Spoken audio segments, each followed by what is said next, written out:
Hello बच्चों, Rohit arts and science classes में आपका बहुत बहुत स्वागत है। और देखिए, आपका एग्ज़ाम का जो समय है बहुत ही नज़दीक आ चुका है और लगातार आपके पीछे मेहनत करते जा रहे हैं। और चैप्टर वाइज ऑब्जेक्टिव क्वेश्चन आपको स्टार्ट हो गया है। और ये देखिए, आज जो है हिंद चीन, ये देखिए हिंद चीन में, सॉरी,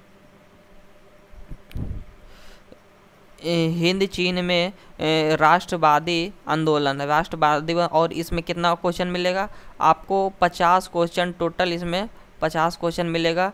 ठीक है, 50 क्वेश्चन मिलेगा। और ये तीसरा चैप्टर का जो वीडियो है, ये कौन सा इतिहास का विषय है। ठीक है, आपको इसी तरह से पार्ट 2 में देखिए, सेकेंड चैप्टर में समाजवाद और साम्यवाद में तो टोटल 50 क्वेश्चन मिला था और ये चैप्टर 2 का पूरा अवेलेबल हो गया। ठीक है, और ये देखिए चैप्टर फर्स्ट का, जो कि चैप्टर का नाम था यूरोप में राष्ट्रवाद, टोटल इसमें 50 क्वेश्चन है। और तो हर एक चैप्टर में आपका 50 क्वेश्चन से प्लस ही मिलेगा। ठीक है, तो आप लोग वीडियो को ज़रूर देखिए, पूरा देखिए। और कोई भी क्वेश्चन आपको नहीं जानते हैं तो कॉपी में नोट कीजिए और उसको एकदम रट्टा मार लीजिए। ठीक है, ताकि आपका जो बिहार बोर्ड एग्जामिनेशन में आपका एक भी ऑब्जेक्टिव क्वेश्चन छूटे नहीं। तो चलिए स्टार्ट करते हैं, इस चैप्टर की ओर बढ़ते हैं। चलिए देखिए, पहला क्वेश्चन है कि अंकोरवाट का मंदिर का निर्माण किस शासक के द्वारा बनाया गया था? तो सूर्यवर्मन द्वितीय के द्वारा बनाया गया था। आगे चलिए आगे बढ़िए। और आगे क्वेश्चन है कि अंकोरवाट का मंदिर का निर्माण कहाँ है? कंबोडिया में है, कंबोडिया में है, कंबोडिया में। ठीक है, आगे कहता है 3 नंबर कहता है हिंद चीन में कौन देश सम्मिलित नहीं है? हिंद चीन में कौन सा देश सम्मिलित नहीं है?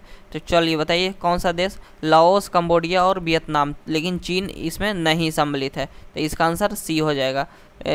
हिंद चीन के क्षेत्र में कौन सा देश आता है? तो कौन सा देश आता है? Laos, Cambodia, Vietnam.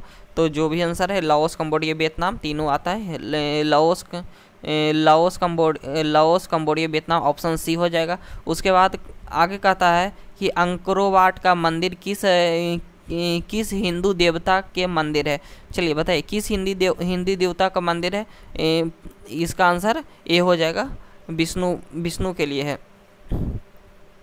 आगे कहता है 6 नंबर में कम्युनिस्ट कॉन्फ्यूशियस कौन था? कॉन्फ्यूशियस कौन था? एक चीन विचारक था। 7 नंबर का आता है कि हिंद चीन किसके अधीन था? हिंद चीन जो है किसके अधीन था? फ्रांस के अधीन था। फ्रांस के अधीन था हिंद और चीन। 8 नंबर का आता है कि हिंद चीन में बसने वाले फ्रांसीसी कहे जाते हैं। हिंद चीन में बसने वाले फ्रांसीसी कोलेन कहे जाते हैं। क्या कहे जाते हैं? कोलोन कहा जाते हैं। 9 नंबर का आता है कि फ्रेंच इंडो चाइना की स्थापना किस वर्ष हुआ था? तो 1987 में हुआ था। 1987 में। एकदम फटाफट एकदम रिवीजन करते जाइए। ठीक है,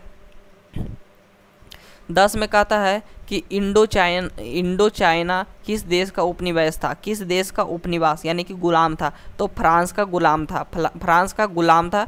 11 नंबर कहता है कि वियतनाम में अस्कोलस रिवोल्ट किसके विरुद्ध हुआ था? तो बताइएगा इसका आंसर।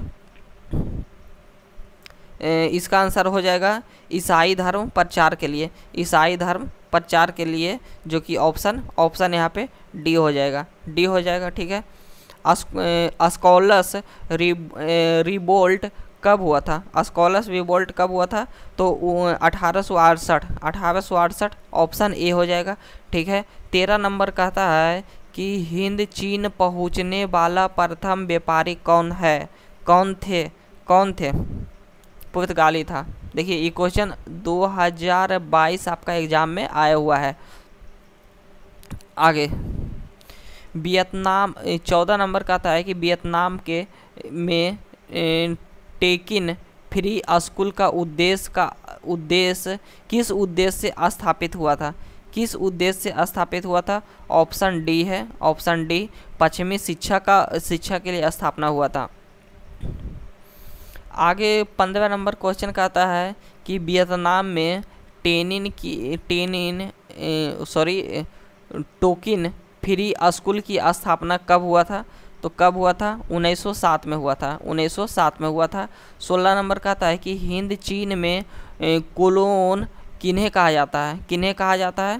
तो बताइएगा। फ्रांसीसी नगरों को कहा जाता है। चलिए आगे है बियत मिन्हा मिन्ह की संस्थापना किसने किए थे? किसने किए थे? हो ची मिन, हो ची मिन, हो ची मिन। हो ची मिन का शाब्दिक अर्थ क्या है? 18 नंबर में हो ची मिन का शाब्दिक अर्थ क्या है? पथ प्रदर्शक, पथ प्रदर्शक। 19 देखिए, 19 का आता है the history of the loss of Vietnam किसने लिखा? किसने लिखा बताइएगा। फॉन बाओ चाओ ने लिखा, ऑप्शन बी है। वियतनामी कम्युनिस्ट पार्टी की स्थापना किसने किया? वियतनामी कांग्रेस पार्टी की स्थापना किसने किया? हो ची मिन, ऑप्शन ए है।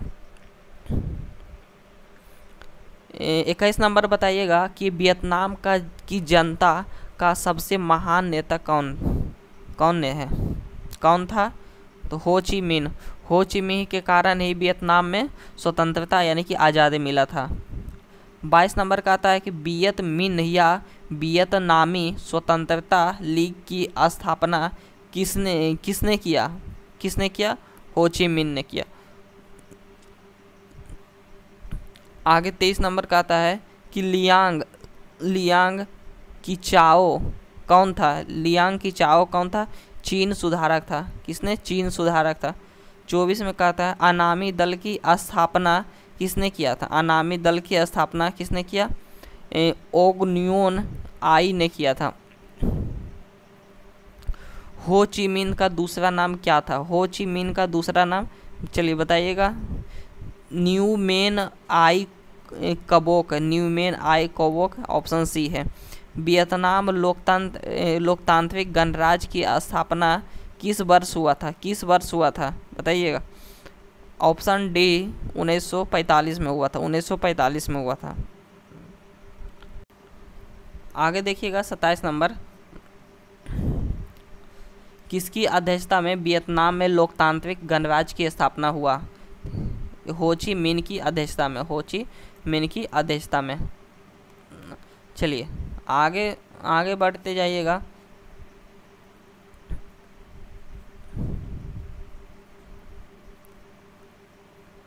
आगे कहता है 28 नंबर कहता है कि बोआ दाई कहाँ का शासक था? बोआ दाई कहाँ का शासक था? तो इसका आंसर क्या हो जाएगा?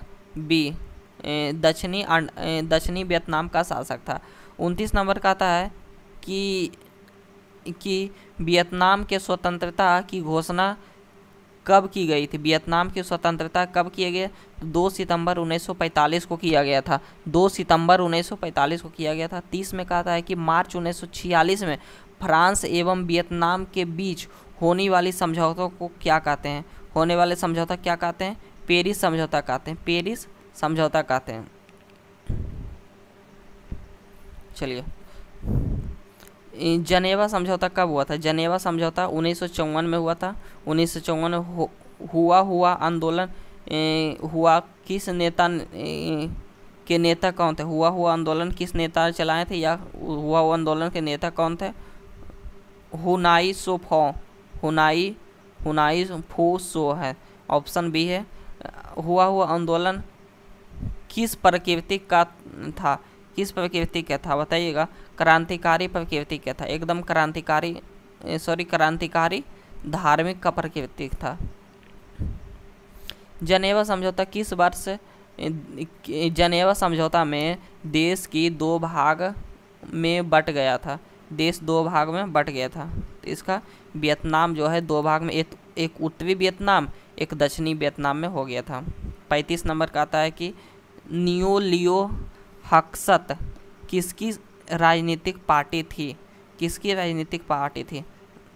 तो इसका आंसर बताइएगा। पोथेट लाओ का पार्टी था।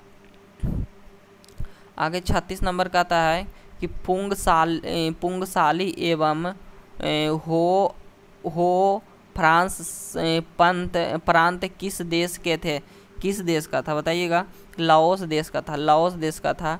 37 नंबर का था कि 25 दिसंबर 1955 को ईस्वी को लाओस में चुनाव के बाद किसके नेतृत्व में राष्ट्रीय सरकार का गठन हुआ था? किसके नेतृत्व में हुआ था? चलिए बताइए इसका। सुबनम फूमा के नेतृत्व में हुआ था। 38 नंबर देखिए कट गया है, और तो इसका आंसर इसका क्वेश्चन पढ़ के सुना देते हैं। लाल खमेर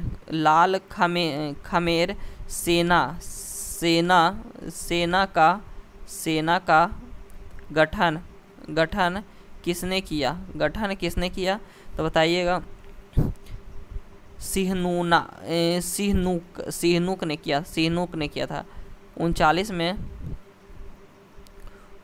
कुपचिया का पुराना नाम क्या है? कंबोडिया है। आगे देखिएगा। 40 नंबर का आता है कि नरात्मक सिहनूक कहाँ के शासक था? बताइएगा।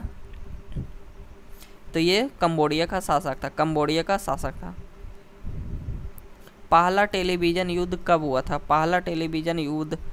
था? बताइएगा। पहला टेलीविज़न कब हुआ था? वियतनाम युद्ध। पहला टेलीविज़न युद्ध किसे कहा जाता है? तो वियतनाम युद्ध को कहा जाता है। 42 नंबर का आता है कि वियतनामी राष्ट्रीयता का जनक कौन थे? हो ची मिन। नेक्स्ट है 43 नंबर। किस प्रसिद्ध दार्शनिक ने एक अदालत लगाकर अमेरिका को वियतनामी युद्ध के लिए दोषी करार दिया? बताइएगा। इसका कौन है? रसेल होगा। 44 नंबर का हो ची मिन मार्ग किस देश से होकर गुजरती थी? उपयुक्त तीनों, हाँ, लाओस, कंबोडिया, वियतनाम तीनों से होकर गुजरते थे। आगे का था 45 नंबर का आता है कि वियतनाम के युद्ध की समाप्ति किस अमेरिकी राष्ट्रपति के समय हो गया था? किस राष्ट्रपति के समय हुआ था? आर निक्सन के समय हुआ था। ऑप्शन डी, आर निक्सन के समय हुआ था। 46 नंबर का कहता है, 46 नंबर का माई ली गांव की घटना कहाँ हुई थी? गांव की घटना कहाँ हुआ था? दक्षिणी वियतनाम में हुआ था। 47 में कहता है कि माई ली गांव हत्याकांड का जिम्मेदार कौन सा देश है? वियतनाम में होगा। सॉरी, इसका अमेरिका है। वियतनाम में हुआ था लेकिन जिम्मेदार कौन है? अमेरिका है। 45 नंबर का आता है, नेक्स्ट और लास्ट क्वेश्चन है, वियतनाम का एकीकरण कब हुआ था? इसका आंसर आप कमेंट में दीजिएगा, ठीक है। और नाम अपना, घर कहाँ है, ये लिख के ज़रूर मैसेज कीजिएगा। तो इसका आंसर 1975 में हुआ था, ठीक है। तो मिलते हैं आपसे नेक्स्ट वीडियो में दोस्तों, तब तक के लिए धन्यवाद।